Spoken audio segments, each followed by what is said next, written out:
Today I want to share with you some top wealth creating insights that Brett Warren and I gained at Wealth Retreat. Now, this is Australia's #1 learning and networking event for already successful property investors, business people and entrepreneurs, and we held it on the Gold Coast in March this year. Now, don't worry, this is not a promotion for Wealth Retreat because we're not holding another one for, another year at least. But I just wanted to let you peek behind the curtains because as I spoke to many of the attendees from previous years, you see many of them came back to Wealth Retreat again this year. When I spoke to them, I was blown away. I was humbled by the feedback as they explained how Wealth Retreat had changed the way they handled their investments, what they did in their business, and in fact, how they changed many aspects of their life and how it was the best event they'd ever attended. I guess that's why they came back. Now, this is, of course, high praise from people who are already successful property investors, business people, entrepreneurs, and I didn't take it for granted. So what did they learn? Well, that's what we're going to discuss today. So welcome to this episode of the Michael Yardney podcast. Welcome to the Michael Yardney podcast, where twice each week you will learn a number of new ideas regarding success, property investment and money in around 30 minutes. Our show is brought to you by Metropole, who specialise in helping you grow, protect and pass on your wealth through strategic property and wealth advice. Now here's your host, Michael Yardney, Australia's authority in wealth creation through property, who has been voted one of Australia's top 50 most influential thought leaders.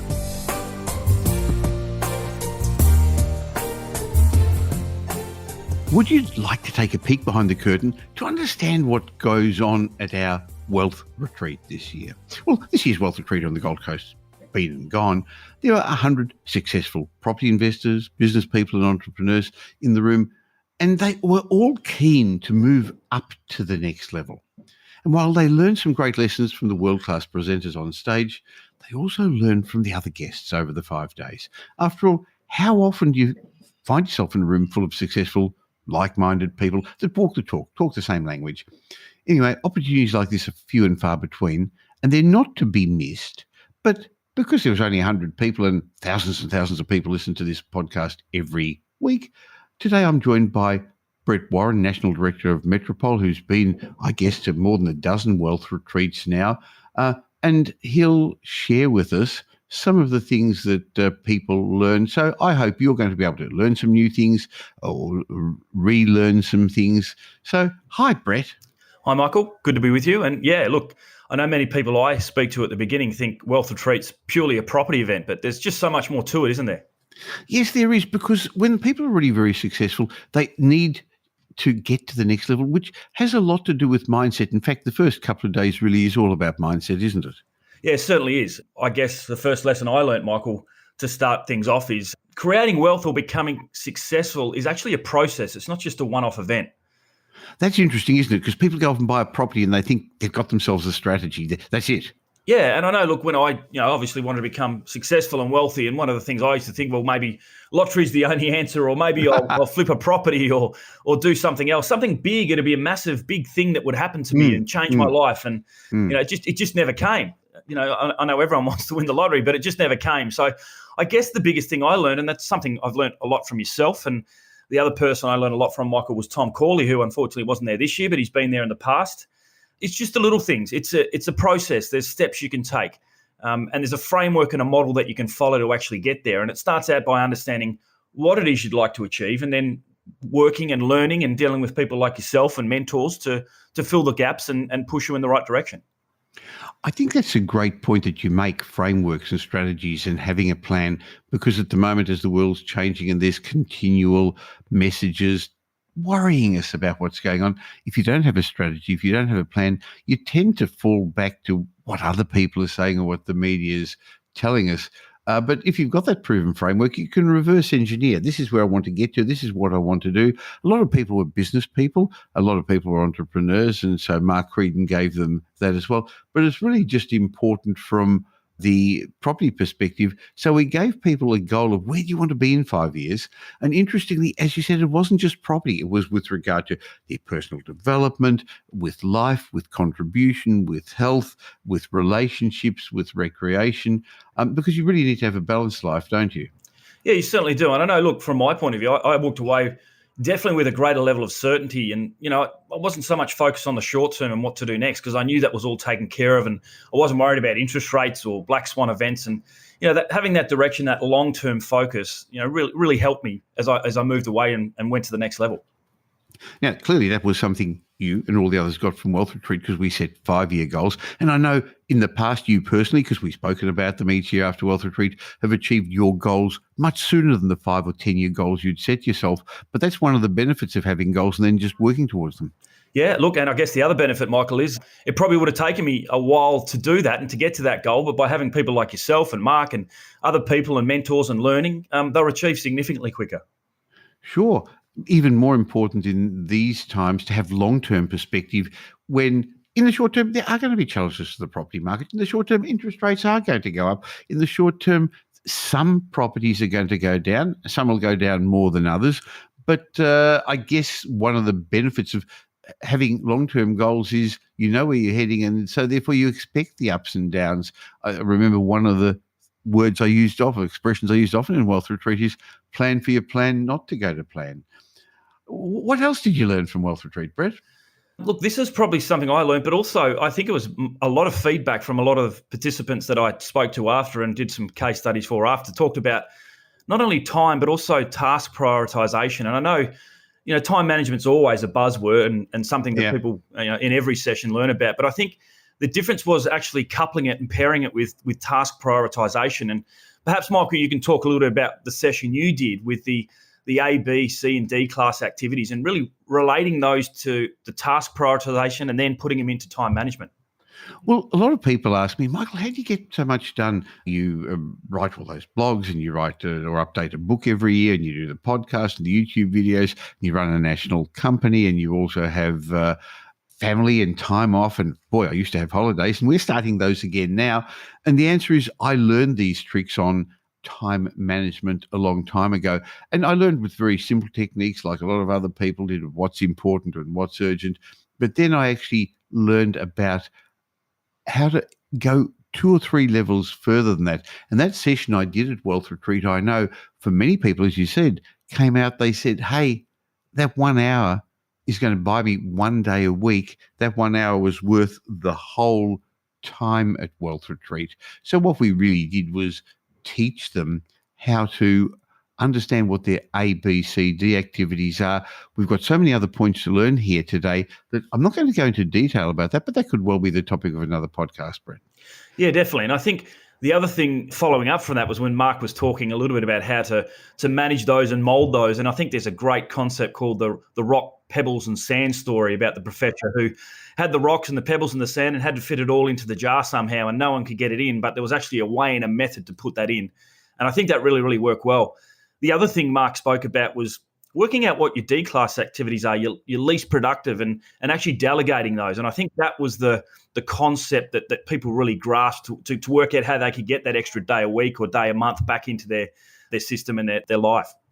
I think one of the things they all learned was they don't only need a to-do list, but we all need a to-don't list. Because if you're going to start doing more things, and all our lives are busy at the moment anyway, there are some things you have to give up. And that's actually very hard for people, isn't it? Sometimes when you speak to busy people, you say, well, what can you delegate? What can you give up? And they say, well, first of all, they say, I haven't got time to make a list like that. That's right. And the next thing is, no, there's nothing I can delegate. That's not true. No, definitely not.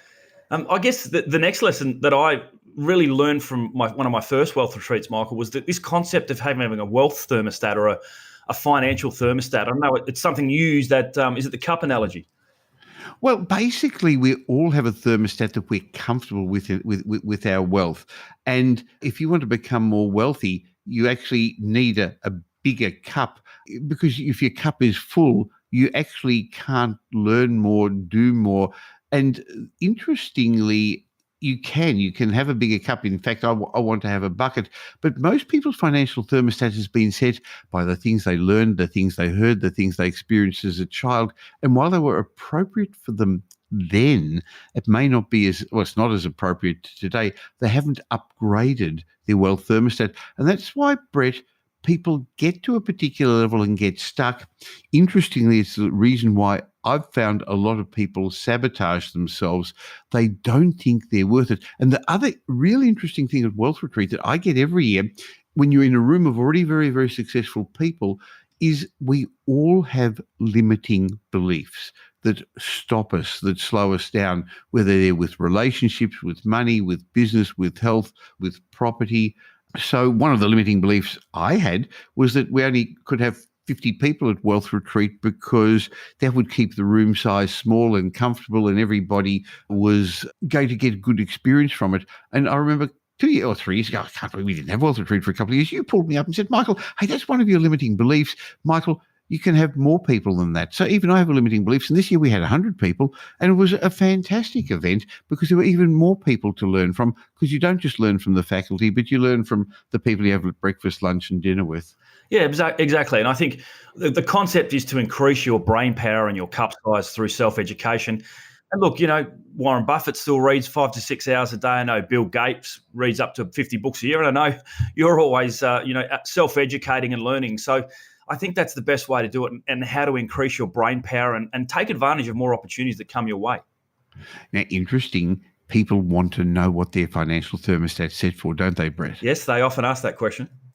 And we tell them something they don't want to hear, don't we? We get a lot of that at Wealth Retreat, don't we? And the answer is your thermostat's set for exactly where you are right now financially. Otherwise, you'd have more. And people say, no, that's not fair because I didn't get the education, or the interest rates have gone up, or the bank won't let me more. No, your thermostat is set for where you are right now. But the flip side of that is you can have more because you can become more. But unless you change, it won't change, will it, Brett? No, 100%. I agree completely. Number 4, Michael, is to become financially independent, you need to treat your property investments like a business. A lot of people say that, but what does it really mean? Well, look, it is. It's treating it like a business. I mean, how many people in their business, they probably set longer term goals. They probably have annual reviews and check up regularly on how their business is going and performing, and perhaps having benchmarks and things like that set. But in reality, property investors don't do that, do they, Michael? No, they don't. They see it as a set and forget they're too busy doing other things in their life. Some have bought bad properties that actually stunt them from getting to the next level. And others are, I think, just too emotionally involved. So they can't, they've invested time, money, effort. And let's be blunt, a bit of ego. No one wants to admit we've done things wrong, do we? So to assess how your property is going, like you would with your accountant assess how your business is going. You don't really want an accountant who says, when you ask, how's my business going, he'll say, well, what figure would you like me to put there? how good would you like it to be? You actually want somebody who's honest about it and says, hey, I know you did 10% growth last year, but the market did 20% growth last year. So, mate, you're underperforming. Yeah. Look, and that's something we get a lot of. And Michael, one of the famous sayings is, although the property may not be growing in value, at least it's looking after itself. They say that all the time, don't they? We get that all the time, when in fact it's the capital growth that you need, not the cash flow. And obviously these types of things, rather than waiting 5 or 6 years before making a decision, time is money, and there is an opportunity cost in business like there is with property. So it is the opportunity cost of, okay, yes, it's not costing me, so to speak, cash flow, but it's costing me the opportunity of getting ahead, building an asset base that's going to give me choices in life. What would your life be like in 10, 15 years' time if you actually managed to grow that portfolio? Or what's the alternative if you're still stuck in your job, not doing what you want to do? I think one of the other interesting things I got out of Wealth Retreat, the lessons were the benefit of community. You'd already mentioned that a minute ago about Mastermind. Alone, we're vulnerable. When I spoke to people who come to Wealth Retreat, and I always speak to everyone who's coming before they come, to make sure that it suits them, to give up 5 days of your time and $12,000. For some people, it's a big commitment. By the way, 20% of people who came to Wealth Retreat are already committed to come back next year, and probably about a third of those who were there had already been before. Actually, it was probably more like 40%, because they've realised that on their own they're vulnerable, and you let the outside influences impact your mindset and your financial result. On the other hand, when you get into a community of other like-minded people, and that's hard to find today, it helps you a lot. I mean, outsiders would look at this and say, why is a group of already very successful people spending all that money and that time improving and getting further, they must be greedy. There wasn't any of that there, was there? There wasn't greed. There were no supermen there. Everyone dropped their Superman capes and they were lovely people. Oh, look, fantastic. And everyone was open-minded and shared ideas. And I think, look, I guess to use an example, remember we had a couple of regional people there, Michael, and they just don't get the group connection and the communication to speak and talk about things to other people. Didn't we have a few aha moments there, Michael, where a couple of times people kind of thought and said, look, we're all having the same problems. It's a common theme where we can share these ideas. And we looked around and everyone had their hands up, with a similar kind of issue or a similar problem. And a lot of people offered solutions on how to resolve them. I think that was fantastic. I think the other thing related to this is a lot of people, I don't know if they've been brought up or they believe they've got to do it themselves. It actually is not the right thing if they ask for help, if they ask for assistance, and therefore they feel isolated.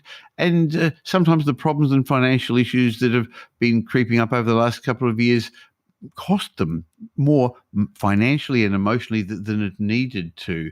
But this group of people have realised that if you're the smartest person in the room, you're in trouble. And boy, were there a lot of smart people there, but they weren't showing off. They were keen to help each other. I think that's one of the traits of successful people, Brett, that they're actually not jealous of other successful people. They're prepared to help others step up. And that was a great level of camaraderie and sharing. And interestingly, what a lot of them wanted wasn't necessarily more for themselves. They wanted to give back to their family, to the community, leave a legacy, charity. So I guess one of the lessons I relearned, I saw again, was that alone you're vulnerable, connected we're strong. Yeah, and I guess, look, as we work through that, it leads to the next one, because beginning, everyone's a bit uncertain and unsure. And once we start building these blocks and everyone has the same issues and the same problems and we're offering solutions, it all becomes contagious. So, the whole group really worked together with that forward momentum and it became contagious, didn't it? That's right. So I guess a question I would be asking myself if you're listening to this, hey, by the way, we're not even selling Wealth Retreat 2023 yet, but maybe you should put on your calendar to join us, and you can go to wealthretreat.com.au, and currently it's planned for June next year. But let me ask you to answer some questions. Will your current peer group empower you to reach your deepest goals, your life's purpose? Will your current peer group hold you accountable to a high enough standard, or you're just going to slip back to your comfort zone? Because most of us stay in our comfort zone, don't we, Brett? It's the easy thing to do, isn't it? Absolutely. Definitely. But all the success is actually outside your comfort zone. Is your current peer group going to feed you with ideas and give you inputs to help overcome your challenges, help you face the problems you're going to have along the way? And are they going to support you in your tough moments? And are they going to inspire you?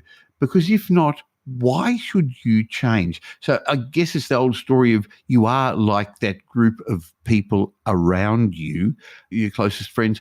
And that's why I know a lot of people at Wealth Retreat who are in business were clients of Metropol's Business Accelerator Mastermind. We have Mark Creedon, who's your coach and my coach, was helping them as well. They felt the benefit of the community of Mastermind. And that's one of the reasons we have Mark on this podcast every month to help people understand the benefit of community. And if you can't wait till Wealth Retreat next year, I guess the answer is get somebody like Brett on your side as your property mentor, as your property coach, because, mate, I know that you hold your clients accountable, don't you? Certainly do. And that's what it's part of. And Michael, look, I've obviously participated in a lot of sport and, music and fitness and things like that as well. And it's about creating that kind of group and like-minded people and sharing those ideas and concerns and really pushing each other forward. So it's very, very, very beneficial. And as we spoke about before, picking up on things as they happen rather than 3, 4, 5 years down the track. Yes. Look, also at Wealth Retreat, we had a chance to talk about the last couple of years for investors and business people who suffered some setbacks during COVID, either directly or indirectly related to it.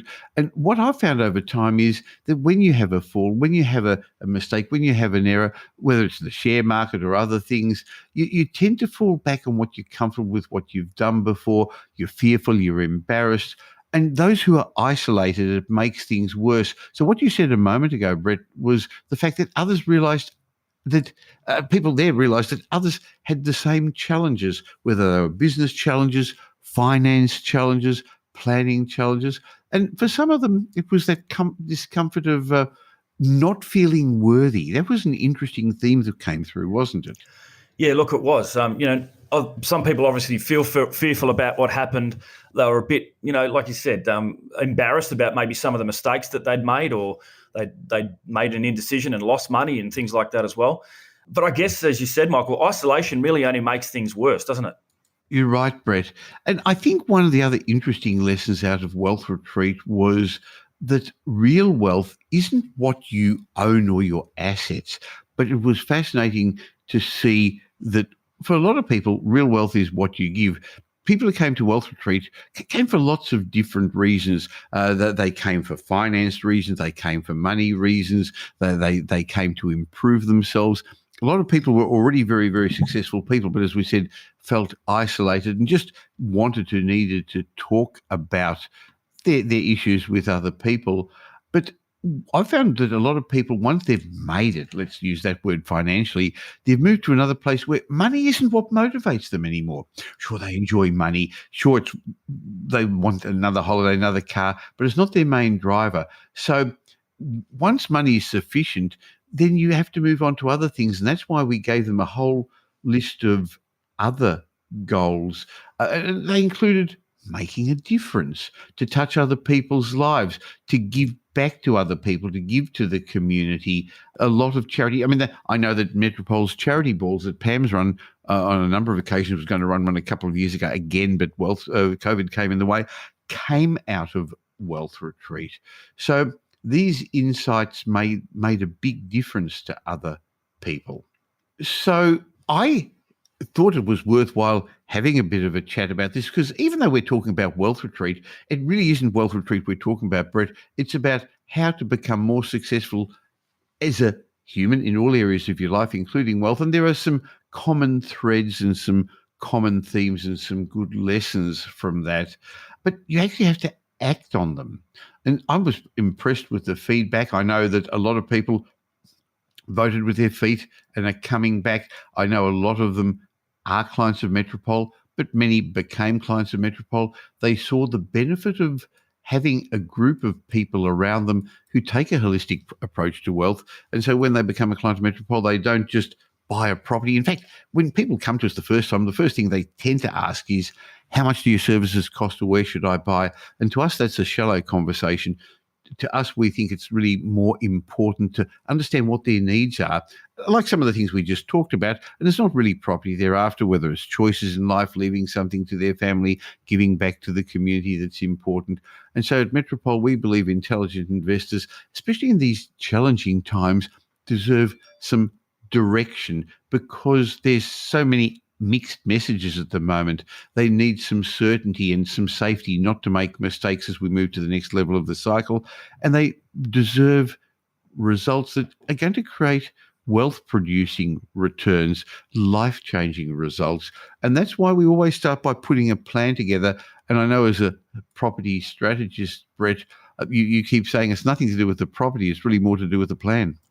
Absolutely. I think, look, if you start with someone talking about a property, or you need to do this or that, you're probably in the wrong place. It's really about helping people understand what that end looks like, and then, reverse engineering and then putting the steps in place. And I know you like to say, Michael, that the end result, the property, is the manifestation of all the data and the information and the buffers and the comfort levels and all that information. And all the decisions you've got to make beforehand. Yes. That's right. Yep. So it's a process, not an event. And even if you're uncertain of what's going to happen in the world in the short term, I think it's important to have that plan so you don't get sidetracked by the short term, because you kept saying before, the long term is important. So if you'd like to have Brett Warren and his team on your side to help you develop financial independence, go to metropol.com.au, find out about what we do, and you'll see what we don't do. We don't sell property, so therefore Brett's advice is independent and unbiased. And why not have Brett and our team on your side, metropol.com.au. Thanks for your time, Brett. Thanks, Michael. Great to chat. Now here's Michael's mindset message. Remember, a change in your thinking will lead to a change in your life. In today's Mindset Moment, I'd like to share a message I learned from one of my mentors, Jim Rohn, who explained if you can change yourself, you can change your life. What Jim Rohn said is life is about constant, predictable patterns of change, and the only constant factor will be our feelings and our attitudes towards life. He said, we as human beings have the power of attitude, and that attitude determines choices, and the choices determine our results. All that we are and all that we can become has indeed been left up to us to decide and interpret through our attitudes and our choices. Jim Rohn said, life is like the changing seasons. You can't change the seasons, but you can change yourself. So the first major lesson in life is to learn how to handle the winters. They come regularly right after autumn. Some are long, some are short. Some are difficult, some are easy. But they always come right after autumn. And that's never going to change. Jim Rohn said, there are all kinds of winters. The winter when you can't figure it out. The winter when everything goes awry. There are economic winters, social winters, and personal winters. Winter times can bring disappointment, and disappointment is common to all of us. So you must learn how to handle winters. You must learn how to handle difficulty, because it always comes after opportunity. That's never going to change. The big question is what to do about winters. Jim Rohn said you can't read January simply by tearing it off the calendar. Of course, he was talking about the American winters there. So he said you can't just tear it out of the calendar, but here's what you can do. You can get stronger. You can get wiser. You can get better. Remember that trio of words. Stronger, wiser, better. The winters won't change, but you can. Before I understood this, I used to wish that it was summer when it was winter. When things were difficult, I wished they were easy. I didn't know any better. But then my mentor gave me the answer as part of his unique philosophy when he said, don't wish it were easier. Wish you were better. Don't wish for fewer problems. Wish for more skills. Don't wish for less challenge. Wish for more wisdom. So the bottom line is, if you can change yourself, you can change your life.